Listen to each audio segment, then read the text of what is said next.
You are more eligible for mysticism than ever before. Ask the youth, are they interested?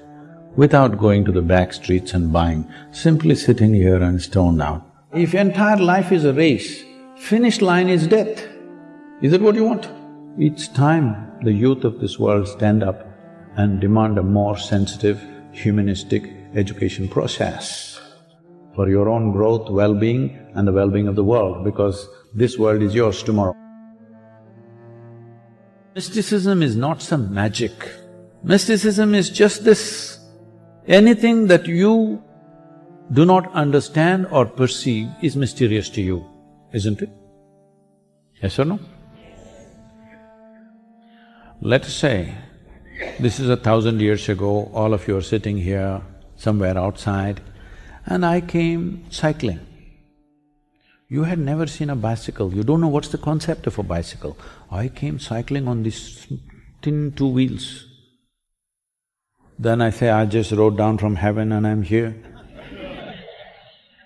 You'll believe it. Then I'll pick up somebody who's most inefficient and say, you come, you try, can you do this?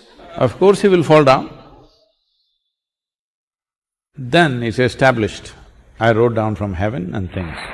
Because anything that you don't understand looks mysterious to you. Anything that you cannot perceive, if somebody perceived, it looks absolutely magical to you, isn't it? But today generally, we call this engineering. What was magic at one time is engineering today, isn't it? From here, if I just… along with this seat, if I just float around, so wow, what is this new technology? You will not check from which heaven I came from. So I'm saying you are more eligible for mysticism than ever before, because you see there are possibilities which we have not yet explored.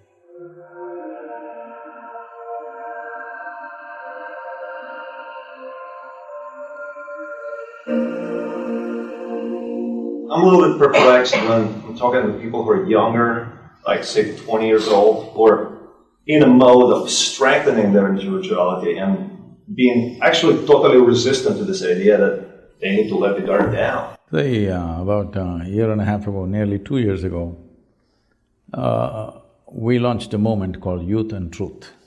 This is not an advice thing, this is not a religion, this is not some philosophy we're going to advise you how to be.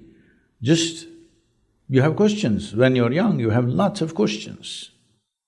Whatever kind of question you bring, we will answer as it's sensible for you, in some way that it makes sense to you.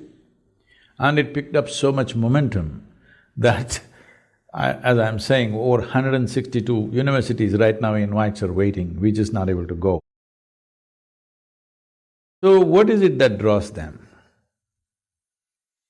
So, I'm in Bangalore city. They've been inviting me to all these under 25 conferences, you know. There are under 25 conferences. Only those who are under 25, somehow I am eligible. Well, nearly 13,000 youth are sitting there, strong smell of marijuana, okay? So, there are many ways to approach them. I'm saying a simple way. Just look at my eyes. I'm always stoned. Ask the youth, are they interested? Without going to the back streets and buying, simply sitting here and stoned out. Would they be interested? All of them are interested. That's why they're after me.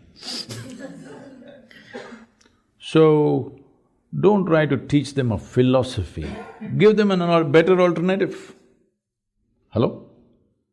Give them a better alternative. Why will they not go for it? Because youth don't want to listen to the rubbish that the old people are talking endlessly. They're always talking about things which are not worked in their life. When I say it's not worked, I'm saying how people were when they were 5, 6 years of age, how joyful and exuberant they were. By the time they're 30, how they become. Has it worked, I'm asking? At 5, if you're so joyful, by the time you're 30, you should be ecstatic if you had grown up. Just the reverse has happened, obviously it's not worked. Nonsense has survived for too long on the basis of being the authority. A time has come when no authority will survive. Truth is the only authority. What works lives, what doesn't work dies. Good times.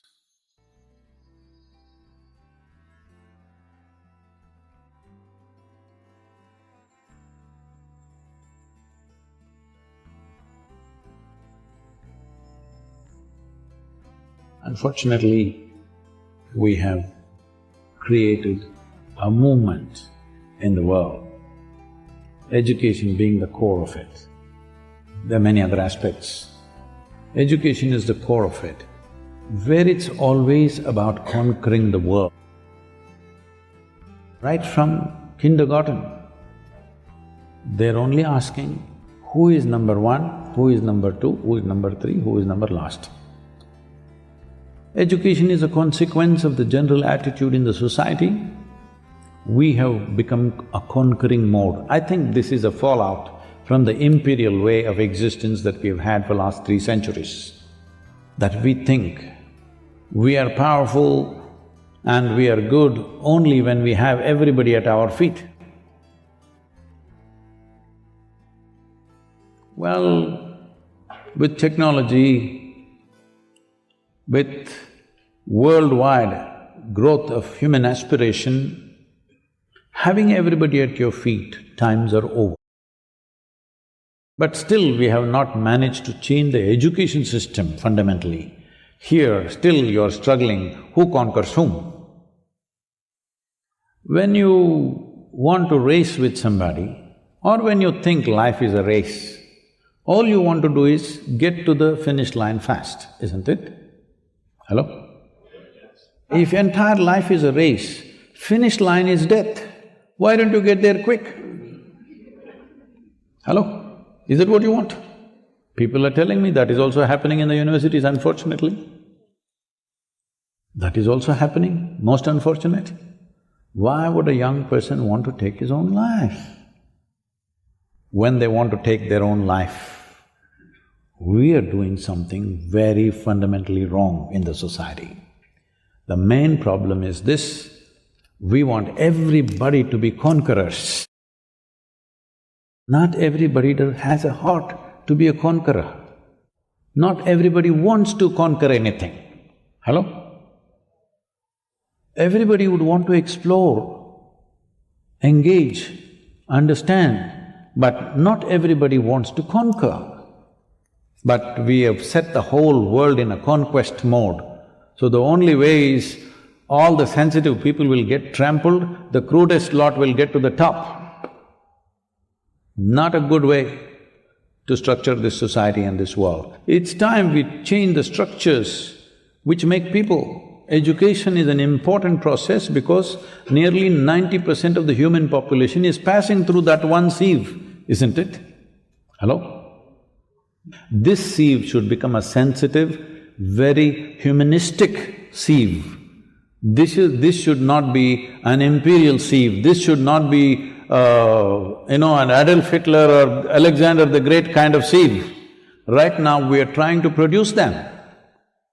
We are trying to produce them always. We are trying to produce tyrants who will enjoy other people's failures, isn't it? Hello? I want to be number one means what? I enjoy all of you have failed. Why? Why have we brought this about? It's time the youth of this world stand up and demand a more sensitive, humanistic education process for your own growth, well-being and the well-being of the world, because this world is yours tomorrow.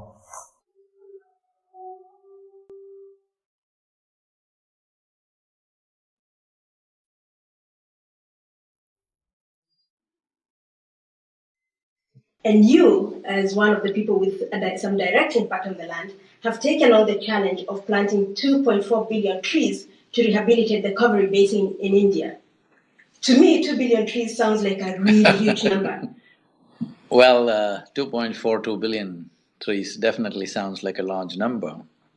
But that number, 1.3 billion people in dry lands, which is keeping Ibrahim awake in the night, is what I see as a solution. because India's population is about that. So these 1.3 billion people, if all of us commit to plant just 2 trees in the next 12 years, you got the number, all right, largely. So, our problems and solutions are not separate. If we harness a certain dimension, it becomes a solution. If we leave it unharnessed, it becomes a problem. So right now, will we harness this towards a solution or not is the only question. Kaveri calling is addressing Kaveri basin, which amounts for 83 to 84,000 square kilometers. To replenish the soil, you need leaves from the trees and animal waste. But both these things are missing, as Ibrahim was saying that whatever you do somewhere, somebody is growing it, all right? And now the markets are all over the world, so you don't sell only locally because it can always be sold at the other end of the world. So when this is the case, maintaining soil fertility, the richness of biodiversity in our soils is the prime responsibility. That's what Kaveri calling is about. I would like to really finish by thanking you again, Sadhguru, for coming to our offices this morning to the UN Convention to Combat Desertification. This is obviously your office, and Thank you very much. the work that you do is absolutely in line with the mandate of this convention, and we are very happy to work with the Isha Foundation and develop this partnership. We sincerely hope that there will be more leaders like you from around the world, not only in India but in other parts of the world, because for someone to dedicate their life into this mandate of sustainable development and a sustainable planet is absolutely essential. And So Kaveri calling is a 12-year commitment for me and all the volunteers around me. We need your support to make this happen. we are fully behind. And we are not looking at just one river. We want this to be a demonstrable model for the rest of the tropical world. Thank you very much. you. Thank you.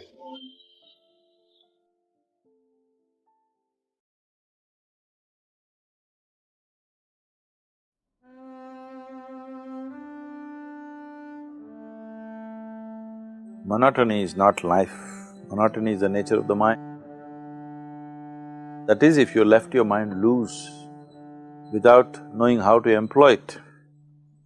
So if you do not know how to use it, mind will use you and consume you. So the whole spiritual process is just that.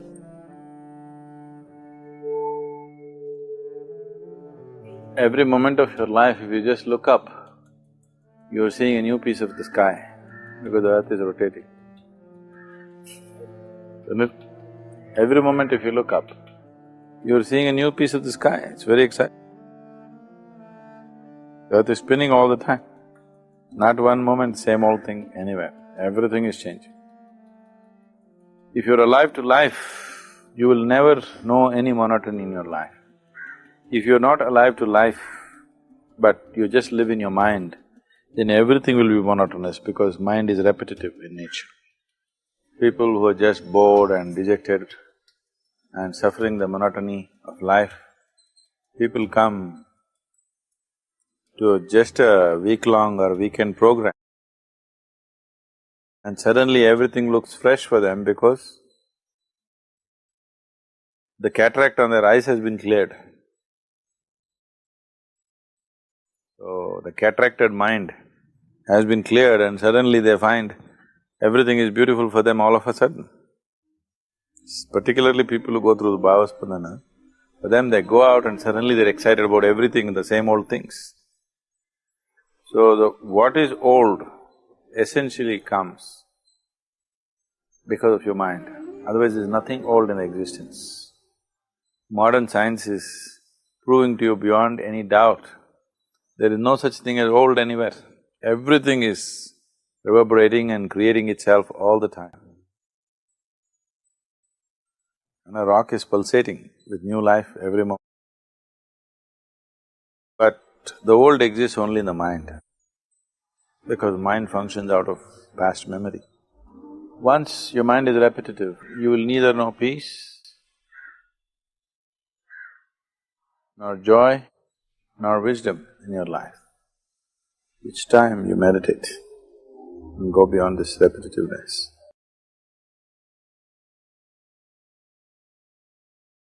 So I'm pretty sure everyone knows about Section 377 being decriminalized. Yeah. And I think most of the youth would have gone back home. We're very happy about this. And we talk to our parents and people from the, older generation, right? So when we discuss something like this with our older generation, they said, we are not going to debate with you as such. We're not going to impose our perspectives on you. But this is not accepted in our religion. So just want to know your perspective on, the LGBT community or homosexuality as such with religion. Let's see, probably till now, largely in the social space, in the media space, in the social media space, everybody is pitching either for or against. Can we for some time not pitch for or against and simply look at the issue as it is? Can we? Look at me, I'm not a prude, okay? Let that be clear. So, when we say sexuality, let's understand this. It is something nature has put in us. Because there is something called as perpetuation of the race or the species, otherwise it won't happen. Of course, we being human beings, having more brains than body, supposed to, because of that, we kind of eliminated the reproductive part and just using the pleasure part of it, all right? This is sexuality right now largely in the world. But essentially, this pleasure also is come into the sexuality process because otherwise, well, if there was no pleasure to it, maybe we wouldn't be born, you and me. Our parents would not have gone into it if there was no pleasure at all attached. Yes or no? So we are here because of that. So there is no denying it or putting it under the carpet, that's not the thing. But somebody has a certain kind of sexual preference which has got nothing to do with reproductive process as such. It is their personal preference. Because every individual has the right to do whatever the hell they want to do with their body, because it's their body. But if it is something harmful, you're going to cut your nose off or you're going to cut something else off, then maybe we will try to prevent you. But you're not causing any harm to yourself in that way, then it's your business as long as you do something in your private. Right now, the Supreme Court decision is just that what a person does in their private space is nobody's business. Government need not enter people's bedrooms, that is the law, all right? Now, coming to this religious resistance, there's nothing religious about this. We don't have to discriminate against them, we don't have to persecute them, we don't have to put them in the prison, definitely it's not necessary. But at the same time, it doesn't need promotion either. So, you don't have to… when your parents say something, they may refer to their religion because they think it's an authority. You take away the authority, just listen to the words. If it makes sense, do it. If it doesn't make sense, tell them politely, that's not the way it is with me, all right?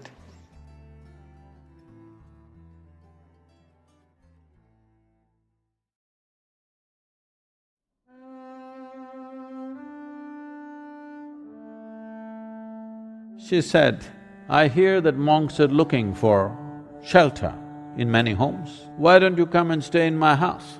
Gautama said, if she's inviting you with so much affection, you must go stay there. Then people saw, see, he's gone. Gautama, the Buddha, with a large group of his disciples who was continuously traveling, made a rule that during the monsoon season, those 2.5 months, you can stay in the same place. The rule for the sannyasis or the monks who were with him is you should never stay in any place for more than 2 days. Normally, the monks were sheltered in many homes. So this rule he passed, more than 2 nights you don't stay in one house because it will be too much of a burden for the whole. They are housing 10 people, you don't stay there for a month. 2 days, it should have been 1 day. Two, because you have walked a long distance and come, bit of recovery time. But during the monsoon season, he said, up to 2 to 2.5 months you can stay in one place, because walking through the jungles of that region during the monsoon season would be treacherous and many would lose their lives. So this is a time like that. They stayed in a large town and they were spread across in many homes. The monks went out to get their alms from the people. Ananda or Ananda Tirtha, as he was known, who happened to be Gautama's elder brother before his monkhood, went out and there was a courtesan or a prostitute in the town. She gave him alms, looked at him, a handsome young man, tall and straight.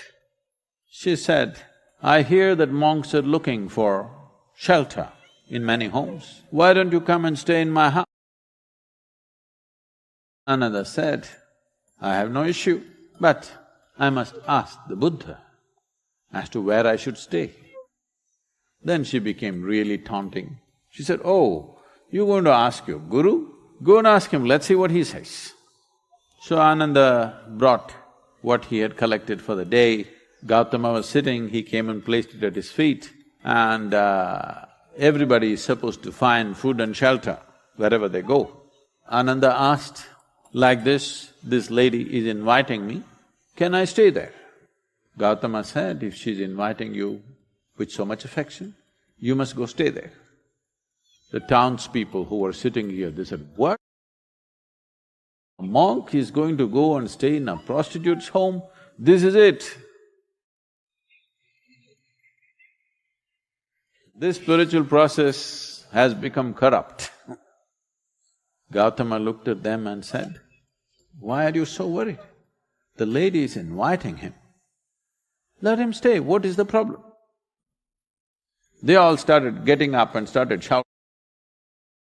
I said, "Wait, I am on this path because I see this is the most powerful way to live. Now you're telling me her ways are more powerful than my ways.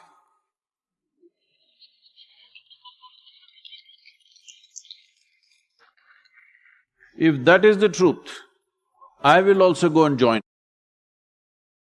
I'm here because I see this is the most precious and powerful way to exist. If you think her ways are better than mine, I should also go and join. Because if you're a true seeker, that's how it should be. If you found something much higher, you go for that." Then people shouted and many of them, of course, leave. Then Ananda went and stayed with her. Monsoon time, because of rains it gets cold, monk is wearing a thin habit. So she gave him a nice silk wrap. He covered himself. Then people saw, "See, he's gone." She made nice cooking and gave it to him, he ate. Then in the evening she danced for him. He sat, watching very carefully, with utmost attention. Then when they heard the music, this is it, finished. Things went on. When the time was up, when the rain stopped, when it's time to move, Ananda came to Gautama along with a female monk.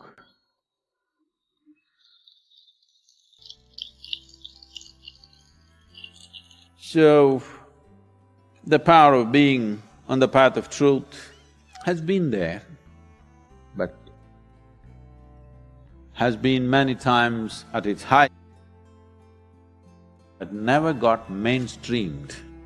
I see that today, because of our ability to communicate, because of the tools of technology, the natural longing, the innate longing in a human being to find truth, this is not a thought thing, this is not something that been taught to people that you must seek truth. It is natural for human intelligence to seek what is highest. If you are given an option, any human being, given an option, either to be here or there, he will always say, I want to be there.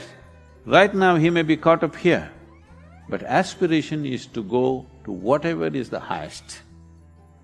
It is just that we have to show him that there are better highs than getting drunk, there are better highs than drugs, there are better highs than being caught up in social drama, there are better highs than being better than someone else. We just have to show it to him, we have to make him understand there is a better high.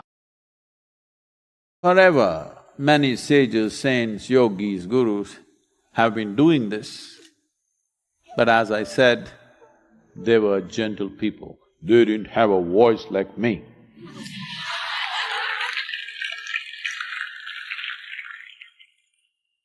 They didn't have a microphone.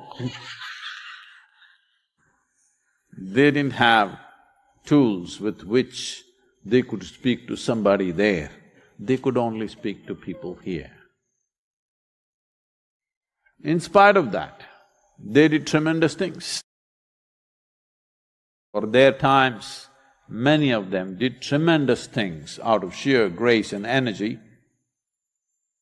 Millions of people around them, they transformed.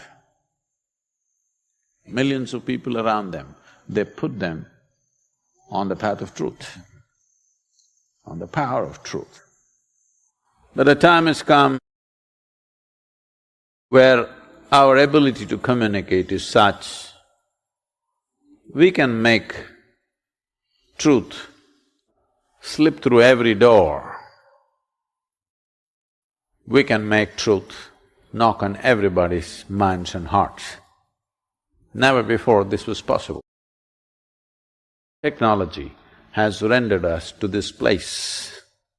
I feel this is the best age ever to make truth mainstream, to be truthful, to aspire for truth, to seek truth, the main force on the planet, because we have tools that nobody ever had.